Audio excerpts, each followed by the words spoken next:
ప్రేమతో ఆహ్వానిస్తున్నాం. మనం ఈ రాత్రి దేవుని సన్నిధిలో గడుపుటకు, ఆయన సన్నిధిలో దేవుని వాక్యాన్ని వినుటకు ప్రభు మనకు సహాయకుడై ఉన్నారు. మరి దేవుడు సహాయం చేయకపోతే మనం ఏమి చేయలేం. 2026 సంవత్సరంలో మరి 2 నెలలు పూర్తయి 3వ నెలలోనికి ప్రవేశించాం. కొత్త సంవత్సరం అనే పేరు కూడా మార్చిపోయింది. కొత్త కోళ్ళైనా ఎన్నాళ్ళని కొత్త కోళ్ళు అంటారు. ఒక 6 నెలలు దాటితే కదా, అట్లాగే సంవత్సరం కూడా అయిపోయింది. మరి 3 నెలలు అప్పుడే మనం ప్రవేశించాం.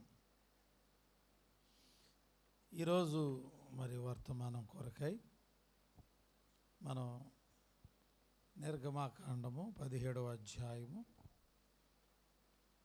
5వ వచనము 6వ వచనాన్ని మనం చదువుకుందాం. నిర్గమాకాండము 17వ అధ్యాయము 5, 6 వచనాలు. అందుకు యెహోవా, నీవు ఇశ్రాయేలుల పెద్దల్లో కొందరిని తీసుకుని ప్రజలకంట ముందుగా పొమ్ము. నీవు నదిని కొట్టిన నీ కర్రను చేత పట్టుకుని పొమ్ము. ఇదిగో అక్కడ హోరేబులోని బండ మీద నేను నీకు ఎదురుగా నిలిచెదను. నీవు ఆ బండను కొట్టగా ప్రజలు త్రాగుటకు దానిలో నుండి నీళ్లు బయలుదేరునని మోషేతో సెలవీగా, మోషే ఇశ్రాయేలుల పెద్దల కన్నుల ఎదుట అట్లు చేసెను. ప్రార్థన చేసుకుందాం. వాక్యము పూర్ణాంగీకారము కలిగింది. మనందరం కూడా వాక్యమనే దేవునిని మనం శ్రద్ధ కావాలి. దేవుని వాక్యం పట్ల మనం అలా ప్రార్థన చేసుకుందాం. ప్రభువా, నా దీక్ష, నా మనసు, నా ఆలోచనలు ఎటు వెళ్ళకూడదు. ప్రార్థన చేసుకోండి. కళ్ళు మూసుకోండి. అందరూ కళ్ళు మూసుకుని ప్రార్థన చేయండి. పిల్లలు, పెద్దలందరూ కూడా ప్రభువా స్తోత్రములు. ఈ రాత్రి మాతో మాట్లాడయ్యా. మీ సన్నిధి చాటున దాయమని ప్రార్థన చేస్తున్నాను అయ్యా. నిలబడిన వాడు వట్టివాడు, మీరు నాలో ఉండి మాట్లాడమని పూర్ణ హృదయంతో అడుగుచున్నాను. ఆయన నన్ను మీరు అభిషేకించి వాడుకోండి. సంఘమును మమ్ములను బలపరచమని ఈ రాత్రి ప్రతి కుటుంబమును దర్శించును. ఆయన ఆసక్తితో వచ్చిన బిడ్డలకు మీ మాటలనే జీవపు రొట్టెను వడ్డించుచుండగా అయ్యా, ప్రతి మనిషిలో జీవము కలుగునుగాక, జీవము కలుగునుగాక. నాయన తండ్రి, రాత్రి మీ సన్నిధి తోడుగా ఉంచి నడిపించమని యేసుక్రీస్తు నామమున అడుగుచున్నాను తండ్రి. ఆమేన్, ఆమేన్. ట్రిపుల్ పెట్టండి నాన్న, క్లారిటీ వస్తుంది.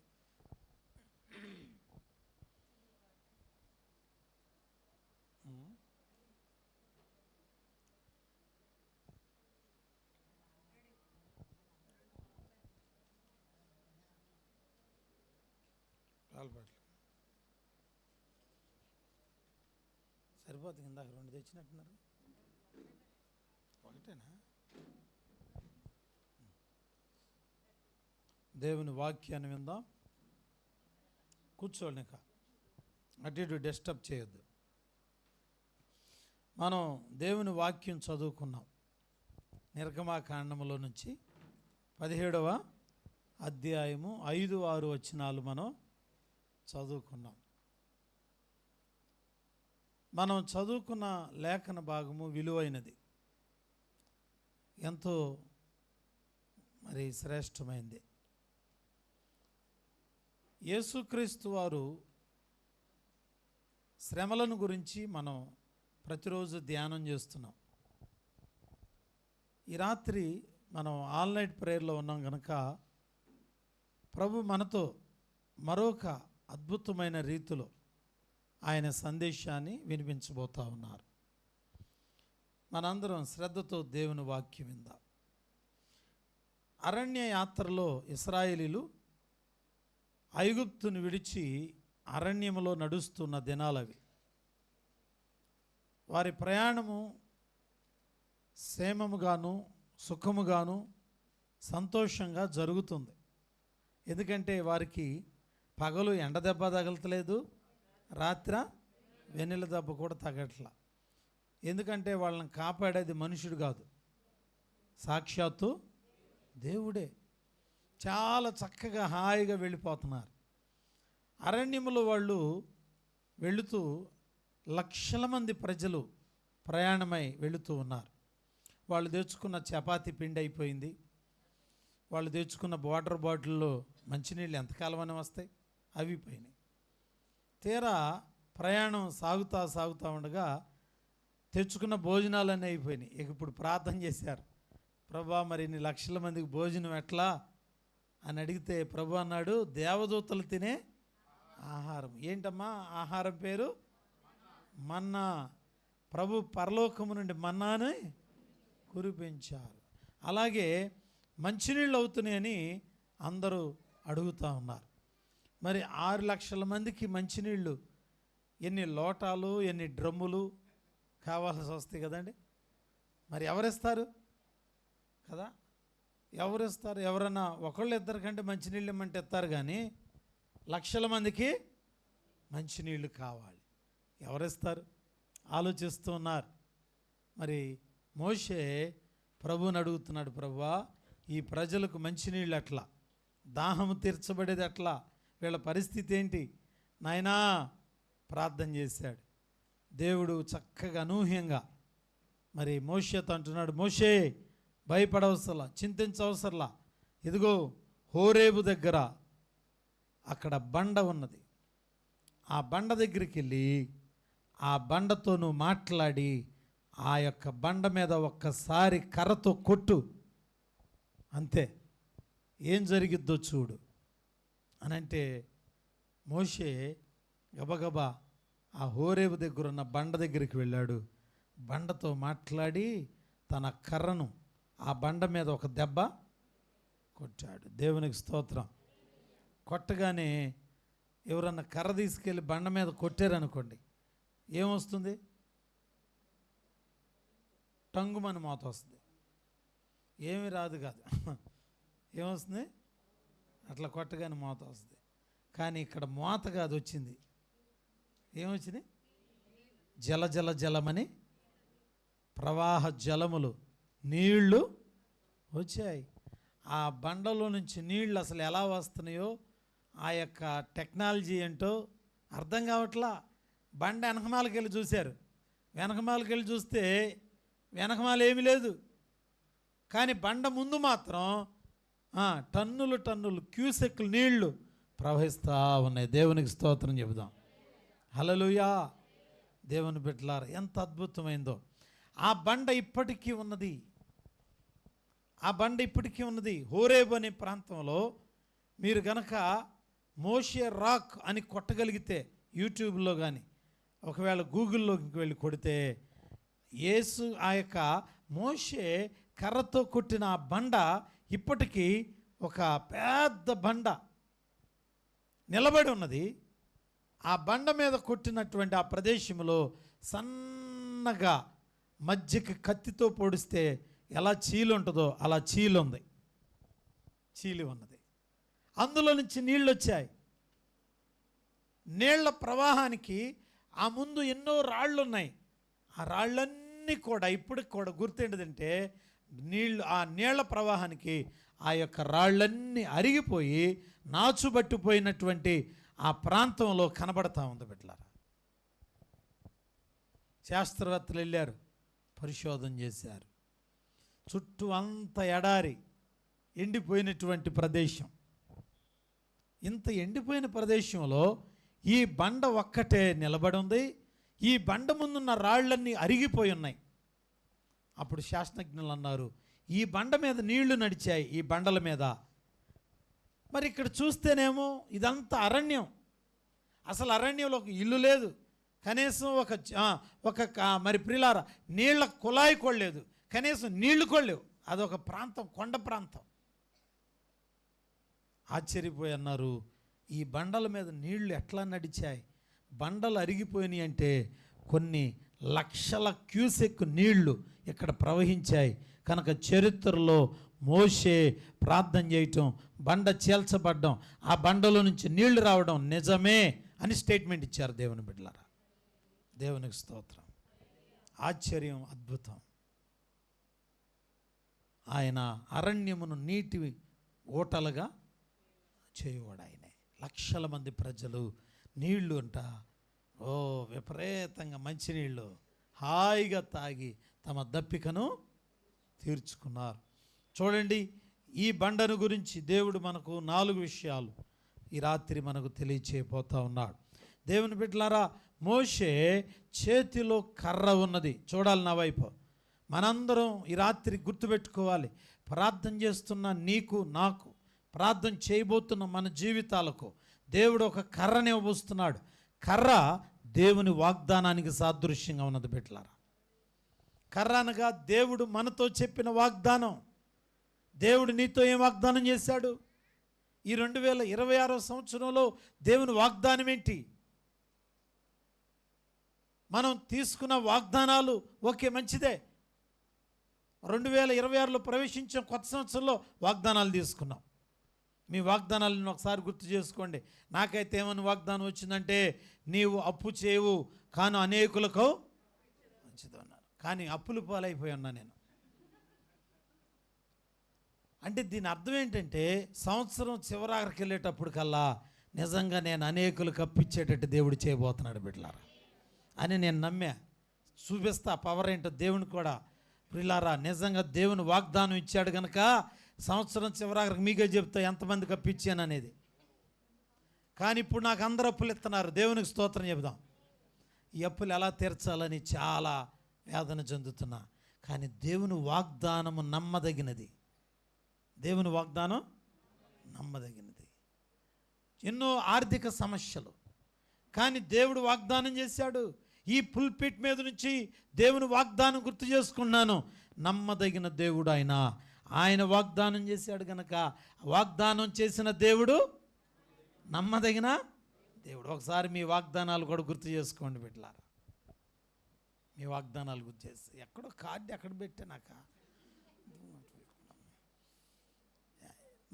ఎక్కడ పెట్టా నేను కార్డు ఎక్కడ పెట్టి ఏమోనండి మన కూరగాయలు అక్కడ కనపడింది అంటే వాగ్దానం ఎక్కడుంది? కొంతమందికి ఎక్కడుందో కూడా తెలియట్లేదు. చూసారు, ఎతుకుతున్నారు ఎంత ప్రేమ గల వాళ్ళు. వాగ్దానము మనం నమ్మిన ఎడల దేవుడు కార్యం చేస్తాడు. ఈ ఆన్లైన్ ద్వారా చూస్తున్నవా ప్రజలతో కూడా చెప్తున్నాను, మీకు దేవుడు వాగ్దానం ఇచ్చాడు కదా, అదే మీ కర్ర. దేవుడు ఆ కర్ర ద్వారానట అద్భుతములు చేయబోతున్నాడు బిడ్డలారా. అద్భుతములు చేయబోతున్నాడు. ఏమండి, దేవుడు వాగ్దానం చేశాడంటే ఆయన మాట తప్పేవాడు కాదు. ఆయన మాట తప్పుటకు ఆయన నరుడు వంటి వాడు కాదు కదా. హల్లెలూయా కదా. ఒక సంవత్సరం నీకు ఆరోగ్యము కలగజేసిందని వచ్చింది నాకు. ఆ సంవత్సరం భయంకరమైన జబ్బులు వచ్చినాయి. అంటే దాని అర్థం ఏంటంటే జబ్బు వస్తుంది, నీకు ఆరోగ్యం కూడా వస్తుంది. దేవునికి స్తోత్రాలు. బిడ్డలారా, 2 వ్యక్తులకు నీకు విశ్రాంతిని ఇచ్చేదని వచ్చింది. వాళ్ళిద్దరు వెళ్ళిపోయారు పైకి. ఎందుకంటే ఆ పేర్లు చెప్పొద్దులేండి. అబ్బాయి అన్నాడా? ఇచ్చాడమ్మా. దావీదుకి ఇచ్చాడా? దేవునికి స్తోత్రం. డేవిడ్ పరలోకంలో ఉన్నాడు. ఆయన పరలోకంలో ఉన్నాడు. దేవునికి స్తోత్రం చెబుదాం. చూడండి, దేవుడు ఒకవేళ వాగ్దానం చేశాడనంటే అది దేవుని చిత్తం, మనం చేసేదేం లేదు. ఇంకొక ఆయనకు వచ్చింది, ఆయన అన్యుడండి, తీసుకున్నాడు, నీకేం వాగ్దానం వచ్చిందయ్యా అంటే ఫలానా అన్నాడు. అమ్మా నేను చాలా బాగున్నాడు, కానీ సంవత్సరం చివరాఖరికి ప్రభు ఆయన పిలిచారు, వెళ్ళిపోయాడు. మీరు ఒకవేళ మీ దగ్గర ఉన్న వాగ్దానాలని చాలా సింపుల్గా అనుకోమాకండి. ఎందుకంటే మనం తీసుకున్న వాగ్దానం అక్షరాల నెరవేరబోతుంది బిడ్డలారా. దేవునికి స్తోత్రం. విశ్రాంతి కలుగును అని ఎవరికైనా వస్తే కంగారు పడొద్దు. ఒకవేళ చనిపోతారని అంతకంటే కంగారు పడొద్దు. ఎందుకంటే ఆయన చిత్తము లేనిది ఏది జరగదు, ఏమీ జరగదు. మంచిది. ఇక్కడ మోషే కర్రతో మనం చూసినట్లయితే ఎండినటువంటి బండను కొట్టాడు. బండలో నీళ్లు ఉన్నాయా? బండలో జీవం ఉన్నదా? లేక బండలో ఎవరైనా దాచినటువంటి ఏదైనా నీళ్లు అక్కడ లోపల ఎవరైనా దాచారా? లేదే. కానీ వాగ్దానం అనే కర్ర ఎప్పుడైతే బండను తాకిందో ఎండిన బండ కూడా ఏం కలిగిందంట? నీటి ఓట. అంటే మనం దేవుని చేసిన వాగ్దానాన్ని బట్టి ఈ రాత్రి మోకరించి ప్రార్థన చేస్తే ఎండిపోయినటువంటి మన జీవితంలో ఏదైతే నీకు జరగట్లేదని బాధపడుతున్నావో ఒక్కసారి ప్రభువా ఈ వాగ్దానము నాకు చేశావు, నేను నమ్మి ప్రార్థన చేస్తున్నాను అని మీరు కన్నులారా ప్రార్థన చేయండి. ప్రియులారా నోరారా ప్రార్థన చేయండి, కన్నీరు కార్చండి. వాగ్దానము చేసిన దేవుడు ఈ రాత్రే కార్యము జరిగించునుగాక బిడ్డలారా. ఆమేన్. కనుక బండను గురించి మనం తెలుసుకుంటున్నాం. ఈ బండలో మనం నేర్చుకోవాల్సిన మొదటి విషయం ఏంటంటే 78వ కీర్తన 15వ చరణంలో ఇలా అంటున్నాడు ఆయన. 78వ కీర్తన 17వ చరణం చదువుకుందాం. 78వ కీర్తన 15. ఆయనను వారు ఆయనకు విరోధముగా పాపం చేస్తూ వచ్చిరి, తిరగబడిరి.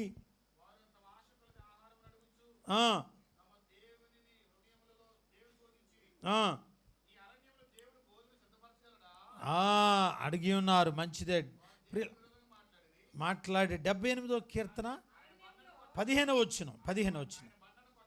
అదిగో ఆయన బండను కొట్టగా. దేవుని స్తోత్రం చెబుదాం. 15వ చరణం కొంచెం 20. ఓకే చూడండి. నెంబర్ 1 మొట్టమొదటిది చేల్చబడిన బండ. ఏ బండ ఇది? చేల్చబడిన బండ ఇది.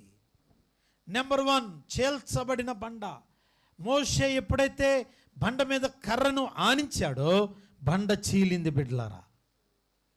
ఇది చేల్చబడిన బండ. అనగా ఈ బండ ఎవరు అని అంటే 1 కొరింథీ 10వ అధ్యాయంలో మనకు మొదటి నుంచి ఒక 2-3 వచనాల వరకు చదువుకుంటూ వెళితే ఆ బండ క్రీస్తే. చదవండి. అదిగో అరణ్యములో ఇశ్రాయేలును వెంబడించిన ఆ బండ, వారి ఒకే బండల నుంచి వచ్చిన నీరు త్రాగిరి. చదవండి అయ్యా. 1 కొరింథీ 10వ అధ్యాయము 2-3 వచనాలు చదవండి. ఈ సంగతి మీకు తెలియకుండా నాకు ఇష్టం లేదు. ఏమనగా మన పితరులందరూ మేఘము క్రింద నుండి సముద్రములో. ఓకే.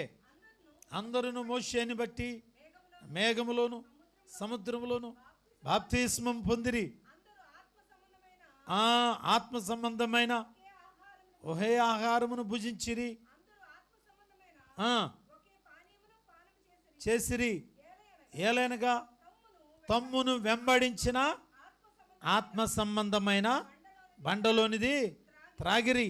ఆ బండ క్రీస్తే. గట్టిగా స్తోత్రం చెబుదాం. ఈరోజు మనం తెలుసుకోబోతున్నాం ఆ బండ ఎవరు?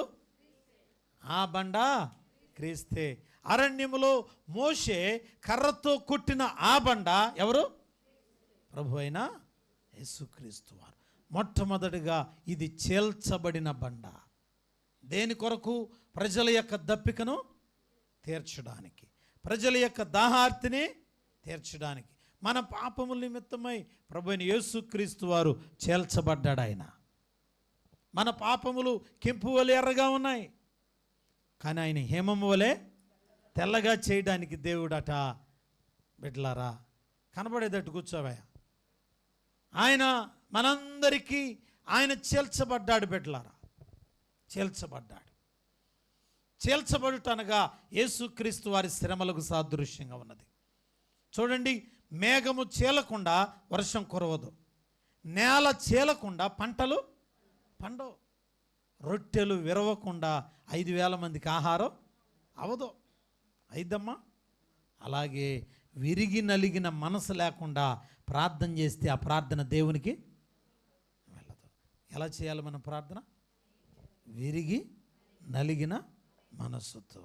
నీ చేతిలో రొట్టెను నేనయ్యా, విరువుము యేసయ్యా. నీ చేతిలో రొట్టెను నేనయ్యా, విరువుము యేసయ్యా, విరువుము యేసయ్యా. ఆశీర్వదించు, విరువుము యేసయ్యా, ఆశీర్వదించు యేసయ్యా. నీ చేతిలో రొట్టెను నేనయ్యా, విరువు యేసయ్యా. యాకోబును నీవు పిలచితివి, ఆనాడు ఆశీర్వదించితివి, ఇశ్రాయేలుగా మార్చితివి. పాడుదాం. యాకోబును నీవు విరచితివి, ఆనాడు ఆశీర్వదించితివి, ఇశ్రాయేలుగా మార్చితివి. నీ చేతిలో రొట్టెను నేనయ్యా, విరువుము యేసయ్యా. నీ చేతిలో రొట్టెను నేనయ్యా, విరువుము యేసయ్యా, విరువుము యేసయ్యా. ఆశీర్వదించు యేసయ్యా, విరువుము యేసయ్యా. ఆశీర్వదించు యేసయ్యా. నీ చేతిలో రొట్టెను నేనయ్యా, విరువుము యేసయ్యా. హింసకుడు దూషకుడు హానికరుడైన సౌలును విరచితివి, పౌలుగా మార్చితివి. హింసకుడు దూషకుడు హానికరుడైన పౌలును విరచితివి, పౌలుగా మార్చితివి. నీ చేతిలో రొట్టెను నేనయ్యా, విరువుము యేసయ్యా.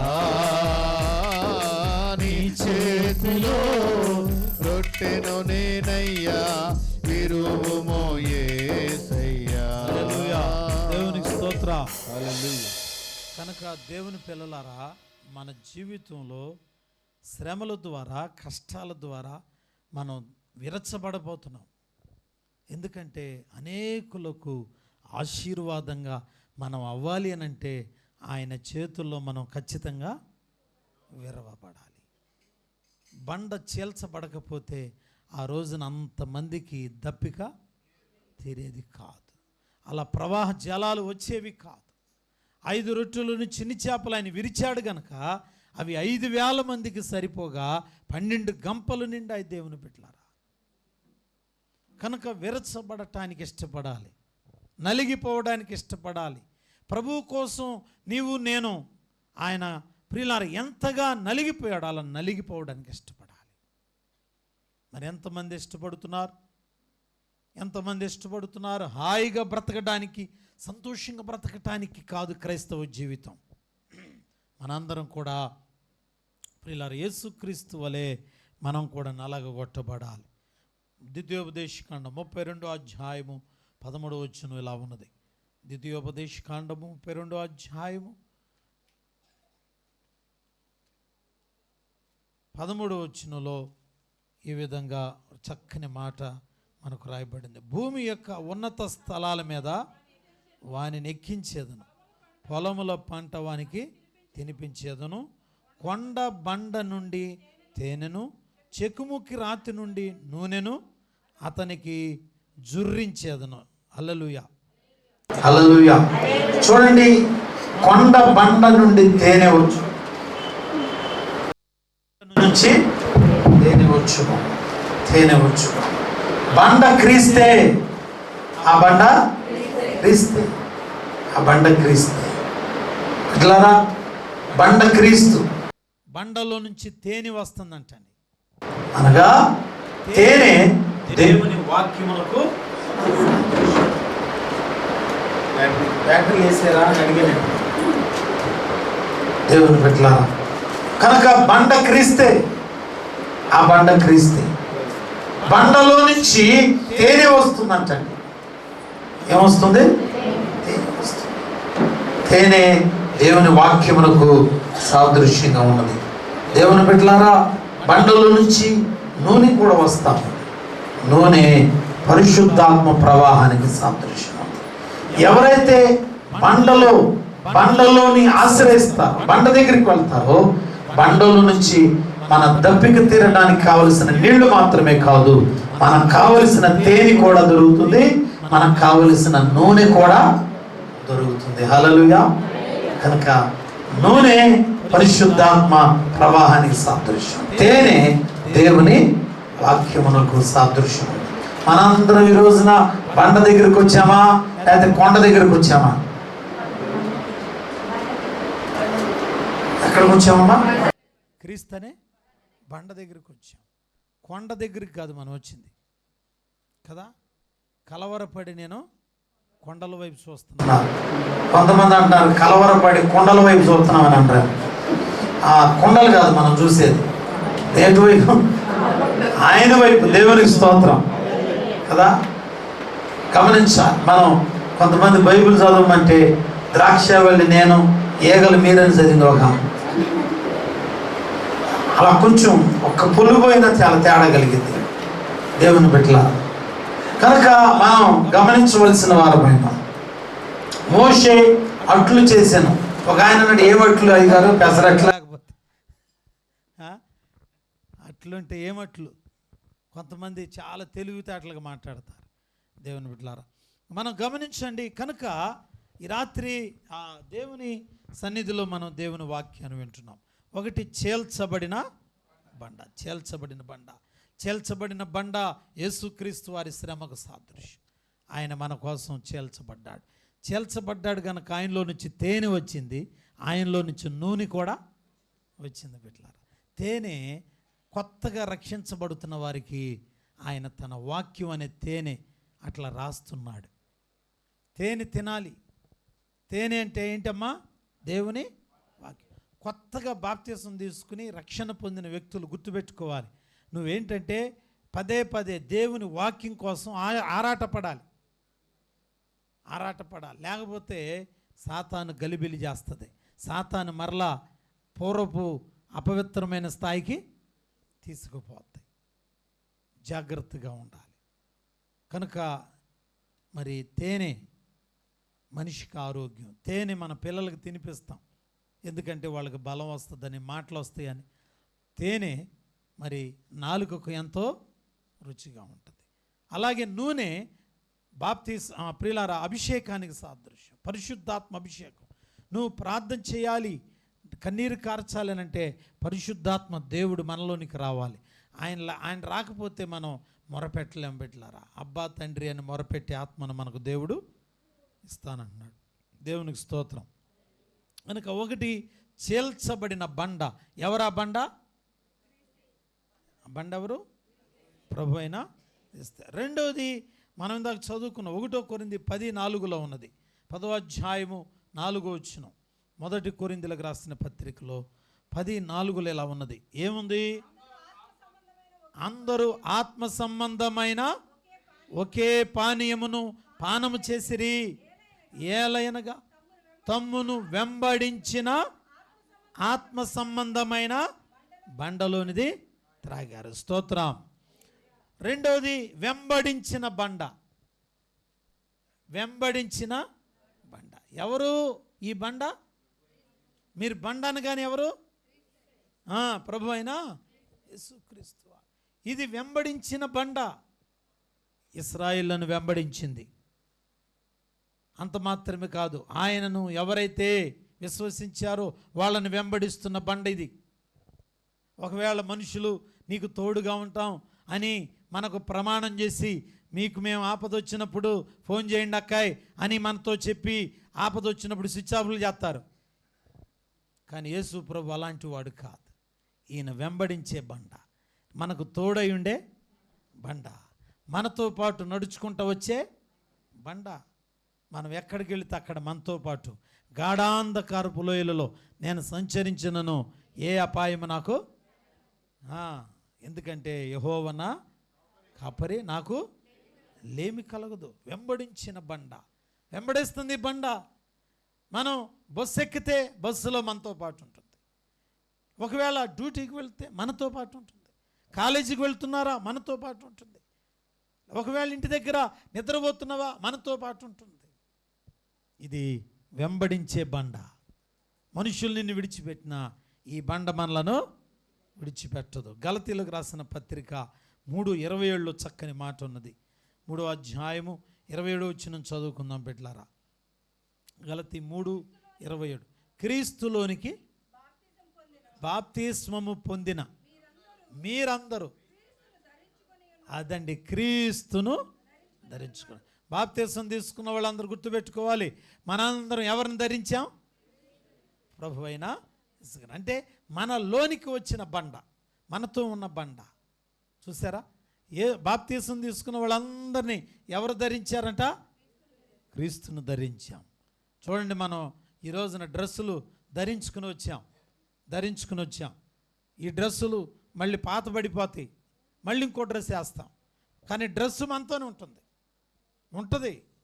కానీ డ్రెస్సు కంటే మించింది ఏంటంటే బాప్తిస్మము, అనగా క్రీస్తును ధరించుకోవడం. ఎవరిని? క్రీస్తును ధరించుకోవడం.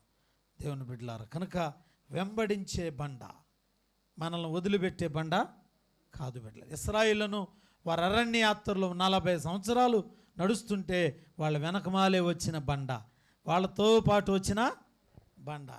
హల్లెలూయా, వాళ్ళతో పాటు వచ్చిన బండ. ఈ రాత్రి ఎవరైనా ఒకవేళ నాకు ఎవరు తోడు లేరు, నీడలేరు, ఎవరు అందరించేవాళ్ళు లేరు, పలకరించట్లేదు, నాకు ఆరోగ్యం ఉన్నప్పుడు అందరూ బాగానే మాట్లాడారు, అనారోగ్యం వచ్చిన తర్వాత వదిలిపెట్టారని ఒకవేళ నిన్ను నీ కుటుంబాన్ని గురించి చింతిస్తుంటే ఈ రాత్రి శుభవార్త, ఇశ్రాయేలును వెంబడించిన బండ నీతో వచ్చుచున్నది. దేవుని బిడ్డలారా, మనతో వస్తున్నది. హల్లెలూయా. కనుక ఎంత గొప్ప కృప బిడ్డలారా. మనం ప్రయాణం చేస్తుంటే మనతో పాటు, మనం ఎక్కడికి వెళితే అక్కడ మనతో పాటే వస్తూ ఉంది.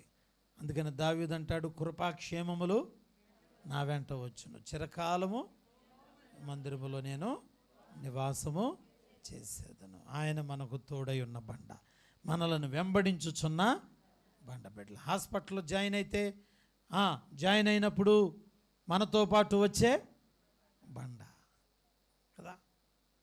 ఒకవేళ మనం ఎక్కడైనా చిక్కుల్లో చిక్కుకుంటే మనతో పాటు వచ్చే బండ. స్తోత్రం చెబుదాం దేవుని బిడ్డలారా. ఏ మనుష్యుడు రాలేని స్థలములో ఈ బండ మనల్ని వెంబడిస్తూ ఉంది. వెంబడించే బండ మనకు ప్రిలారా, వెంబడిస్తున్న బండ. కనుక ఈ బండ మనకు క్రీస్తు అయి ఉన్నాడు. తర్వాత మనం చూసినట్లయితే మూడోది బిడ్డలారా, ఈ బండ ఎవరు అనంటే, ఈ బండ యెషయా గ్రంథం 32వ అధ్యాయం 2వ వచనం చదువుదాం. మూడవది, ఈ బండ ఎవరు? యెషయా గ్రంథము 32వ అధ్యాయము 2వ వచనాన్ని చదువుకుందాం. 32:2 వచనం, మనుష్యుడు గాలికి మరుగైన చోటు వలెను, గాలివానకు చాటైన చోటు వలె ఉండును, ఎండిన చోట నీళ్లు కాలువల వలెను, అలసట పుట్టించు దేశమున గొప్ప బండ నేడవలె ఉండును. గట్టిగా స్తోత్రం చెబుదాం ప్రియులారా. మూడోది చక్కని మాట మాట్లాడచ్చు. అలసట పుట్టించు దేశమున గొప్ప బండ నీడవలే ఉండును. అనగా ఇది ఆదరించే బండ, మనకు నీడనిచ్చే బండ. అలసిపోయిన దేశంలో, శ్రమలు పాలైన దేశంలో, కరువులు పాలైన దేశంలో ప్రార్థన చేస్తే నీకు అండగా నిలబడే బండ, నిన్ను తోడుగా ఉండే బండ, నిన్ను ఆదరించే బండ. గొప్ప మాట అండి ఇది. ఆదరించే బండ, గొప్ప బండ నీడవలే ఉంటుందంటండి. మనకి నీడవలే ఉంటూ ఉన్నది. నీడ, చక్కని మాట. ఏ తోడు నీడ లేనటువంటి వారికి నీడనిచ్చే బండ, నీడ. చూడండి, బైబిల్లో మనకు రూతు కనపడతా ఉంది. రూతు యవ్వన కాలంలో తన భర్తను కోల్పోయి మరి పరిస్థితి చాలా హీనాతిహీనమైపోయింది. రూతు గారు అత్తయ్య గారు, ఆమె పేరేంటమ్మా? నయోమి. ఏమంటుందంటే, అయ్యా మరి కోడళ్ళు ఇద్దరిని పిలిచింది, రూతును వార్పని ఇద్దరిని పిలిచి, అమ్మా నా దేశానికి వెళ్ళిపోతున్నాను, మా పిల్లలు చనిపోయారు, నా భర్త చనిపోయాడు, వచ్చేటప్పుడు బాగా సమృద్ధిగా వచ్చాను, కానీ ఈ మోయాబుకు వచ్చిన తర్వాత మొత్తం అన్నీ కోల్పోయాను, తిరిగి మా దేశం వెళ్ళిపోతున్నాను. కనుక మీరు కూడా యవ్వన కాలంలో మరి భర్తలను కోల్పోయి ఉన్నారు, మా పిల్లల్ని, మరి ఇక్కడుండి పెళ్లి చేసుకుని శుభ్రంగా హాయిగా బ్రతకండి, నేనేమంటలేదమ్మా, ఇక నా ఇంటి పేరు మోయవసరం లేదు, మీ ఇష్టం అని వాళ్ళకి చక్కగా ఇన్విటేషన్ ఇచ్చింది. ఓర్పు లేని వార్ప గబగబా వాటేసుకుని ముద్దు పెట్టి, మంచి పని అత్తయ్య, అసలు ఈ మాట కోసమే నేను ఎదురు చూస్తున్నాను, మంచి పని చేసావు అని ముద్దు గట్టిగా పెట్టుకుని వెళ్ళిపోయింది. మరి రూతు అత్తని హత్తుకున్నది. లేదత్తయ్య, నీకు ఇప్పుడు శ్రమ వచ్చింది, బాధ వచ్చింది, ఒంటరిదాని అయిపోయావు, నేను నీ కొడుకుని పెళ్లి చేసుకున్నా, నీ ఇంటి పేరే నా ఇంటి పేరే, అంతే. అది నీ వెళ్ళు చోటకే నీ జనమే జనం, నీవు నివసించు చోటనే. అబ్బా, ఎంత మంచి మాట అమ్మా. నీవు నివసించు చోటనే నివసించదును, నీ దేవుడే నా దేవుడు. నిన్ను నన్ను వేరు చేసేది ఏది ఉందంటే అది మరణమే కదా. ఆ మాటని అత్తయ్యని హత్తుకుని అత్తయ్యని వెంబడించింది. ఇప్పుడు అత్తాకు వాళ్ళిద్దరు కలిసి ఎక్కడికి వచ్చారు అమ్మా? ఎక్కడికి వచ్చారు? ఎక్కడికి వచ్చారు? అది బెత్లెహేముకి వచ్చారు. బెత్లెహేముకి రాగానే అక్కడ మరి పొలంలో పరిగెరటానికి వెళ్ళింది. ఎవరిదా పొలం? బోయాజ్ గారిది. బోయాజ్ గారి పొలంలో పరిగెరుతున్నటువంటి విధవరాలైన రూతుని ధనవంతుడైన బోయాజ్ చూశాడు. ఆమెను, ఆ ప్రవర్తన చూశాడు, నడవడికను చూశాడు. ఆయన అన్నాడు, ఎవరు ఈ చిన్నది ప్రతిరోజు వచ్చి మన పొలంలోనే పరిగెరుతున్నది? ఈ అమ్మాయి మన ఊర్లో ఎప్పుడూ కనపడలేదే, ఎవరు తాలూకీవిడా అని అడిగాడు. అప్పుడు చెప్పారు, అయ్యా ఆవిడ మీ బంధువు అయినటువంటి నయోమి కోడలే, మీ బంధువులే, కానీ ఆమె చేసుకున్న భర్త చనిపోయాడు, ఆయన కూడా మీ బంధువే, కానీ విధవరాలైపోయి ఇక్కడికి వచ్చి భోజనం జరక్క పొలంలో పరిగెరుకుంటుంది అంటే ఆమె ప్రవర్తన చూశాడంటండి. సత్ప్రవర్తన కలిగింది. నాయన పరిశుద్ధంగా మాట్లాడడం, పరిశుద్ధంగా నడించడం, ఇవన్నీ చూశాడు. ఆమె కంటి చూపు, ఆమె ప్రవర్తన, ఆమె యొక్క అన్నీ చూశాడు. ఆయన చూసి, బిడ్లారా, ఆయన ఒక చక్కని మాట మాట్లాడుతున్నాడు. పిలిచాడు, ఆమెని దగ్గరికి పిలిచాడు. పాపం పెనిమిటి మరణం అయిపోయింది, పెరదేశీ వచ్చింది, విధవరాలై వచ్చింది. బిడ్లారా, యవనస్తుల మధ్య ఆమె ప్రవర్తన చూశాడంటండి. భర్తను కోల్పోయిందని 22 సంవత్సరాల యవనస్తురాలు, భర్తలేళ్ళని వచ్చిన యవనస్తులతో ఇకీకలు పకపకలు చండాలంగా మాట్లాడతలేదు, జోకులు వేసుకుంటూ ఆవిడ మాట్లాడలేదు. ఆ పొలంలో తన పవిత్రమైన ప్రవర్తన చూపించింది. బోయాజ్ గారు భక్తిపరుడు, పరిశుద్ధుడు, ఆయన మహా మంచి మనిషి, నీతికి వారసుడు. ఆయన చూశాడు, ఆమె పద్ధతును చూశాడు. ఆయన పెద్ద ధనవంతుడు, కోటీశ్వరుడు. ఆయన అంటున్నాడు ఒక చక్కని మాట. చూద్దాం, ఆ మాటను మనం చదువుకుందాం. ఆమెను దగ్గరికి పిలిచాడు. దగ్గరకు పిలిచి ఆయన అంటున్నాడు 11వ వచనం, 2వ అధ్యాయము, ఋతు గ్రంథము 2వ అధ్యాయము 11వ వచనము, నీవు నీ తల్లిదండ్రులను నీ జన్మభూమిని విడిచి ఇంతకు ముందు నీవు ఎరగని జనమునొద్దకు వచ్చితివి. యెహోవా నీవు చేసిన దానికి ప్రతిఫలమిచ్చును. ఇశ్రాయేలుల దేవుడైన యెహోవా రెక్కల క్రింద సురక్షితముగా ఉండినట్లు నీవు వచ్చితివి. ఆయన నీకు సంపూర్ణమైన బహుమానం ఇచ్చునని ఆమెకు ఉత్తరం ఇచ్చును. దేవునికి స్తోత్రం. ఒక చక్కని మాట అంటున్నాడు, నీవు ఎక్కడికి వచ్చావో తెలుసమ్మా? యెహోవా రెక్కల నీడకు. ఎవరి నీడంట అంటే బెత్లెహేములో ఎవరి రెక్కలు ఉన్నాయి అయ్యా? దేవుని రెక్కలు ఉన్నాయి. ఆయన అంటున్నాడమ్మా, మీ దేశంలో లాగా అక్కడ లాగా నీకు నష్టం జరగదు. ఆ దేశంలో నీకు దుఃఖం కలిగింది, ఆ దేశంలో నీకు కీడు జరిగింది. కానీ ఈ దేశంలో నేను చెబుతున్నా, ఇది దేవుడిచ్చిన దేశం. ఈ దేశం మీద ఎవరి రెక్కలు ఉన్నాయి? కనుక నువ్వు దేవుని రెక్కల క్రింద ఆయన నీడలోకి వచ్చావు. ఇప్పుడు మనం చదువుకున్నాం, ఇదిగో అలసిన దేశములో నిన్ను ఆదరించే బండ, తోడుగా ఉండే బండ, నీడనిచ్చే బండ. ఆ బండ ఎవరు? ఆ బండ క్రీస్తే. మన సత్ప్రవర్తన, మన నడవడిక, మనం మాట్లాడే మాట తీరు, మనం ప్రవర్తించే ప్రవర్తన బాగుంటే దేవుడు ఖచ్చితంగా నీ మీద నీడగా ఉండబోతున్నాడు. దేవుని బిడ్డలారా, ఆయన ఆదరించబోతున్నాడు. కనుక ఎవరితో మనం పవిత్రంగా మాట్లాడాలి, ఎక్కిరితిక్కిరిగా అసహ్యంగా మాట్లాడుకోకూడదు, ఎకఎకలు పకరెకలు ఉండకూడదు. క్రైస్తవులం మనమంట దేవుని పొలం అనే బోయాజు పొలంలోకి వచ్చాం. దేవుని పొలం అనే పొలం. బోయాజు యేసుక్రీస్తునకు సాదృశ్యంగా ఉన్నాడు. ఆయన పొలం సంఘానికి సాదృశ్యంగా ఉన్నది. బోయాజు ఎట్లా పెండ్లి కుమారుడో ప్రియులారా, అదృశ్య రూపంలో ఉన్న బోయాజ్, పరమ బోయాజ్ ప్రభు అయిన యేసుక్రీస్తు. ఆయన ఎవరిని పెళ్లి చేసుకుంటున్నాడంటే ఆయన రూతు లాంటి సత్ప్రవర్తన కలిగిన ఆయన స్త్రీని వివాహము చేసుకోబోతున్నాడు. హల్లెలూయా, దేవుని బిడ్డలారా. కనుక ఆయన నీడగా ఉండే బండ.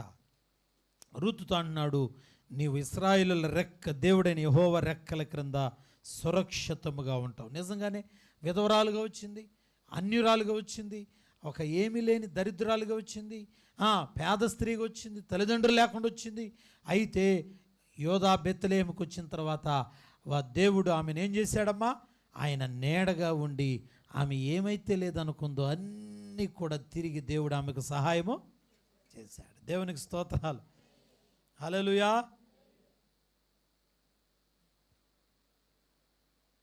కనుక ఆయన నీడనిచ్చే బండ.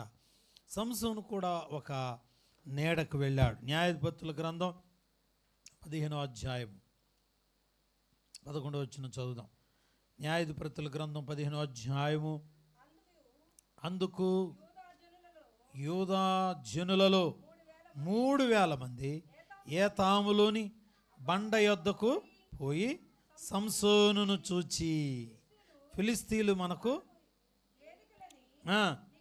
చాలు దేవుని బిడ్డలారా, అందుకు యోధా జనులలో 3,000 మంది ఏతాములోని బండ యొద్దకు పోయిరి. బండ నీడనిస్తుంది. కనుక మూడోది ఆదరించే బండ, అనగా నీడనిచ్చే బండ. హల్లెలూయా, దేవుని బిడ్డలారా. కనుక మరి ఈ బండ ఎవరు అనంటే, నాలుగోది బండ తీర్పునిచ్చే బండ, తీర్పు తీర్చే బండ. మోషే మొదటిసారి కర్ర బండ మీద కొట్టాడు. ఫస్ట్ టైం కొట్టినప్పుడు బండల నుంచి ఏమొచ్చాయి? నీళ్ళు వచ్చాయి. మళ్ళీ ఇశ్రాయేలు ప్రజలు దప్పికై మరలా శోధిస్తే ఈసారి మోషే గారి కోపం వచ్చి మళ్ళీ 2 సార్లు కొట్టాడు బండని. కొట్టడం వల్ల ప్రభుకి బాధ కలిగింది. ఒక్కసారే కొట్టాలి. ఎందుకంటే యేసుక్రీస్తు వారు ఒక్కసారే సిలువేయబడతాడు, అంతే. ఒక్కసారే కొట్టబడతాడు ఆయన్ని పద్దా కర్ర తీసుకుని కొట్టకూడదు మనం. అంటే పదే ఆయన్ని మనమంట చిత్రహింసలు పెట్టకూడదు. ఒకసారి పెట్టావు, క్షమించబడ్డావు, మళ్ళీ పదే కొట్టకూడదు అనగా ప్రభువునంట మనం బాధ పెట్టకూడదు. చూడండి, మోషే సీరియస్గా కొట్టాడు 2 సార్లు. ద్రోహులారా అన్నాడు. వెంటనే ప్రభు కోపం వచ్చింది. మోషే, నీవు గబుక్కుని కాని మాట తొందరపడ్డావు కనుక కానాను దేశం చూస్తావు, కానీ కానాను దేశం లోనికి మాత్రం వెళ్ళలేవు. చూడండి, అనగా ఈ బండ తీర్పు తీర్చే బండ. ఈ బండ దగ్గర మనం ఎట్లా ఉండాలంటే మన భాష, మన మాట మంచి మాటగా ఉండాలి, పవిత్రమైన మాటగా ఉండాలి, తగ్గింపు మాటగా ఉండాలి, దేన స్వభావంతో కూడిన మాటగా ఉండాలి. అలా మాట్లాడగలిగితే కానాను దేశాన్ని చూస్తావు. లేదు అని ఒకవేళ దురుసుగా మాట్లాడితే ఒకవేళ మనం కూడా మోషేలాగా ఆగిపోవాల్సి వస్తుందేమో. దేవుని బిడ్డలారా, తీర్పులోనికి వెళ్ళాల్సి వస్తుంది. కనుక 4వది తీర్పు తీర్చే బండ. మనము మాట్లాడే ప్రతి మాటకు తీర్పు తీర్చబోతా ఉంది. మనము ప్రభు దగ్గర, ప్రభువా నువ్వు తీర్పు తీరిస్తే నేను తేలిపోతానేమో. చూడండి, ఒక ఆయన్ని దేవుడు మెనే టెకిల్ పార్సిన్ అన్నాడు, అనగా తీర్పు తీర్చాడు. త్రాసులో పెట్టి చూశాడు, చూస్తే తక్కువగా కనబడ్డాడు. ఉన్నాడా మరి? రాజు కదా, ఉంచాడా దేవుడు? ఉంచలేదు. రాజు అయిన బెల్షాజర్ని మెనే టెకిల్ పార్సిన్ అన్నాడంతే. ఆ రాత్రే మాదే పారసికులు రాజులు వచ్చి ఆ రాత్రే బెల్షాజర్ని ఎత్తుకెళ్ళిపోయి అతన్ని పేక కోసి చంపేశారు. బిడ్డలారా, దేవుని మాట తీర్పు జాగ్రత్తగా ఉండాలి. కనుక మనము తీర్పులోనికి రాకుండా ఉన్నట్లు జాగ్రత్త పడదాం. ప్రతి ఒక్కరూ జాగ్రత్త పడదాం. ఈ రాత్రి దేవుని వాక్యం వింటున్న మనం ఆ బండ క్రీస్తే. ఆ బండ ఎవరు అనంటే నెంబర్ 1 చేల్చబడిన బండ. మన కోసం చేల్చబడింది ఈ బండ. మన పాపాల కోసం, మన యొక్క అపవిత్రత కోసం, దరిద్రత కోసం, మన శాపం కోసం ఈ బండ చేల్చబడింది బిడ్డలారా. రెండోది, ఈ బండ మనల్ని వెంబడించింది. ఒంటరిగా ఉన్న మన జీవితంలో తోడుగా ఉండాలని వెంబడించింది. నీకు అపాయం రాకూడదని వెంబడించింది. నీ కుటుంబాన్ని కట్టాలని వెంబడించింది. నీ పిల్లలకు ఉద్యోగం ఇవ్వాలని వెంబడించింది. బిడ్డలారా, వెంబడించిన ఈ బండ అడుగుతుంది, ఈ బండను ఎంతమంది ఆశ్రయిస్తున్నారు? మూడోది, ఈ బండ ఆదరించే బండ లేక నీడనిచ్చే బండ. విధవరాలైన రూతుకి ఆదరణించింది. పాడైపోయిన నయోమి కుటుంబాన్ని ఆదరించింది. సుందరవందరైపోయిన ఇశ్రాయేలును ఆదరించింది. దేవుని బిడ్డలారా, నీడనిచ్చే బండ కనుక ఇది ఆదరించే బండ. 4వది తీర్పు తీర్చే బండ. మోషే సైతం తీర్పు తీర్చాడు దేవుడు. కనుక మన నోటి మాటలు, మన హృదయ ధ్యానము జాగ్రత్తగా ఉండాలి. ఈ రాత్రి ఆల్నైట్ ప్రేయర్లో మనం ఎక్కువగా ప్రార్థన చేయడానికి ఇష్టపడదాం. ప్రభు మాటలు మనం వింటూ వస్తున్నాం కనుక అందుకని అంటున్నాడు, ఆ పౌలు గారు అంటున్నాడు, అందరూ ఒకే ఆత్మ సంబంధమైన ఒకే బండలో పానీయము చేశారు. ఆ బండ ఎవరంట? ఆ బండ క్రీస్తే. ఈ రాత్రి ఈ బండ మనల్ని వెంబడిస్తూ ఉంది. నీకు సంవత్సరం అంతా తోడుగా ఉండి నీతో పాటు రావాలనుకుంటుంది ఈ బండ. ఈ బండ నీకు తండ్రిగా నిలబడాలనుకుంటుంది, తల్లిగా నిలబడాలనుకుంటుంది. ఈ బండ నిన్ను సేద తీర్చాలనుకుంటుంది. ఈ బండ నిన్ను ప్రిలారా శ్రమలు కలగనీయకుండా కాపాడాలనుకుంటా ఉంది. ఈ బండ నీకు నెమ్మదినివ్వాలనుకుంటా ఉంది. నీకై చేల్చబడిన ఈ బండ 2 చేతులు చాపి తన గాయాలు చూపిస్తూ అడుగుతుంది, నీ కొరకు నేను చేసిన త్యాగం ఇదిగో అని. కనుక మనం ఈ బండలోనికి వద్దాం. ప్రభువా, ఈ రాత్రి నాకు అండ కొండ బండ నీవే, నా కొండ నీవే, నా బండ నీవే ప్రభువా. ఎవరున్నారు దేవుని బిడ్డలారా? ఎంతోమంది తోడుగా ఉంటారనుకుంటున్నారేమో, ఎవరు మనకు తోడు రారు బిడ్డలారా. మనకు తోడొచ్చేది ఒకే ఒక బండ, ఆ బండ క్రీస్తే. ప్రభు వైపు చూద్దాం. దేవుడు ఈ మాటలు దీవించునుగాక. ఆమేన్. ప్రార్థన చేసుకుందాం. తల వంచినట్లయితే. ప్రభువా, ఈ రాత్రి మాతో మాట్లాడినందుకై వందనాలయ్యా. ప్రార్థన చేసుకుందాం. ప్రభు మాట్లాడిన ప్రతి మాటను బట్టి అందరూ చర్చిలోకి వచ్చి మోకరించి ప్రార్థనలో ఉండండి. ప్రభు మాట్లాడారు కదా, మనం ప్రార్థన చేసుకుందాం. దయచేసి అందరూ కూడా మరి తలలు వంచండి. మనం తర్వాత గ్రూపులుగా మనం విడిపోయి చక్కగా ప్రార్థనలు చేద్దాం. బిడ్డలారా, మనం వచ్చింది కేవలం వాక్యం విని వెళ్ళిపోవడానికి కాదు. ఇప్పుడు అసలైంది మనం చేయాలి. ఇప్పుడు అసలైన పని ఉంది, దేవునితో మాట్లాడే పని, విజ్ఞాపన. మనం ఎంతో ప్రార్థన చేయాలమ్మా. అందుకని మోకరించుదాం. మోకరించి, అయ్యా ప్రభు సన్నిధిలో మనందరం కూడా